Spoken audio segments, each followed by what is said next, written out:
سرکار فرماتے ہیں کہ ایک بندے نے نیک تھا لیکن اس نے ایک بلی کو باندھ دیا، پانی نہیں پلایا، کھانا نہیں دیا، بلی مر گئی۔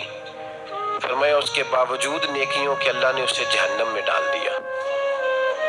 ایک فاحشہ عورت ہے، توجہ ہے میری بات پر؟ ادھر دیکھیے گا ذرا، ایک بہت گناہ کرنے والی بی بی ہے، وہ گزر رہی ہے، کتے کا چھوٹا سا بچہ پیاسا ہے۔ مدینے والے محبوب علیہ السلام، میں کہتا ہوں اس کی اتنی خوش قسمتی تھوڑی ہے کہ میرے نبی نے اس کا ذکر کر دیا ہے، اس سے بھی بڑی کوئی خوش قسمتی ہوگی۔ محبوب پاک علیہ السلام ارشاد فرماتے ہیں کہ وہ عورت گزر رہی تھی تو کنویں کے کنارے سخت گرمی کے موسم میں کتے کا بچہ پیاسا۔ لوگ یہاں بلا وجہ الجھ جاتے ہیں، کہتے ہیں ساری زندگی انسان گناہ کرے اور کتے کے بچے کو پانی پلائے تو بخشا جائے۔ وہ بھائی مطلب یہ نہیں کہ وہ کتے کا بچہ تھا، مطلب یہ تھا کہ اس کے دل میں اللہ نے، اس کے سینے میں اللہ نے رحمت والا دل پیدا فرمایا تھا۔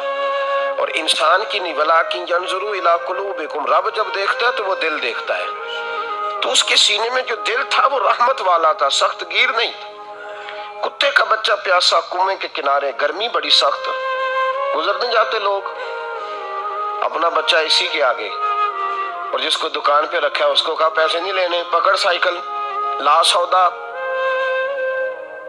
جلدی جا، دھوپ ہے تو پھر کیا ہوا، تو نے میرے سے 8,500 پورا نہیں لینا، اپنا بچہ چھپا کے رکھا ہے۔ گزر رہی ہے، بچہ دیکھ لیا، کتے کا بچہ پیاسا، لکڑی کے جوتے اس خاتون نے پہنے تھے، اس نے اپنے دوپٹے کو پھاڑ کے 2 حصوں میں کیا، اور پھر اس نے وہ اپنا جوتا لکڑی کا کنویں کے اندر لٹکایا، اور پانی نکال کے تو یوں کر کے جب وہ بچے کے منہ میں اڈیل رہی تھی تو عرش کا مالک راضی ہو رہا تھا، اس کو پیدا کرنے والا رب راضی ہو رہا تھا۔ اور میرے حبیب فرماتے ہیں چند قطرے اس بی بی نے اس کے منہ میں پانی کے کیا اڈیلے، خدا کی رحمت کو جوش آیا، فرمایا فرشتوں اس کے گناہ والی لسٹ ساری پھاڑ دو، میں نے اسے جنت دینے کا فیصلہ فرما لیا ہے۔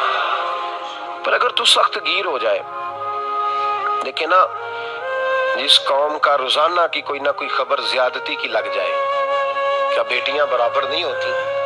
کیا بہنیں برابر نہیں ہوتی؟ جہاں روز کوئی نہ کوئی خبر قتل کی لگ جائے، قتل ہی کر دیا، مار ہی ڈالا کسی کو، جہاں روز کرپشن کے کیس سامنے آئیں، غریبوں کا مال کھا کے بھی لوگ بڑے تسلی سے وقت گزاریں، تو اس کا مطلب یہ ہے کہ اس معاشرے نے یہ سمجھنا ہی چھوڑ دیا ہے کہ ہماری بقا کس چیز میں، ہمارا فائدہ کس چیز میں۔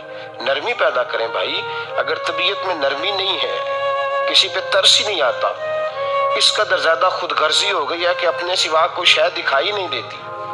یاد رکھیں، جو چاہتا ہے میرے بچے سکھی رہیں وہ غریبوں کے بچوں سے پیار کرے، جو چاہتا ہے میرے گھر کے اندر روشنی رہے وہ کسی غریب کے گھر میں روشنی جلانے کی کوشش کرے، جو چاہتا ہے میرے لیے لوگ رحمت اور کرم کے جذبات رکھیں وہ دوسروں کے حق میں نرمی اختیار کرے۔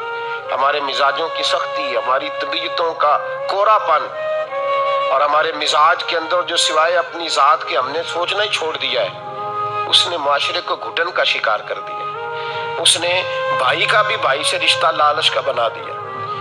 زمانہ کسی سے سلام دے لیتا ہے تو پہلے سوچتا ہے میرا یہ فائدہ کیا کر سکتا ہے، کہاں کر کے یہ میرے کام آ سکتا ہے۔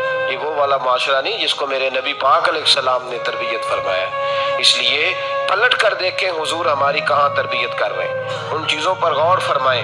نبی کریم سید عالم نور مجسم صلی اللہ تعالی علیہ وسلم کسی کو روتا دیکھ کے رو پڑتے تھے۔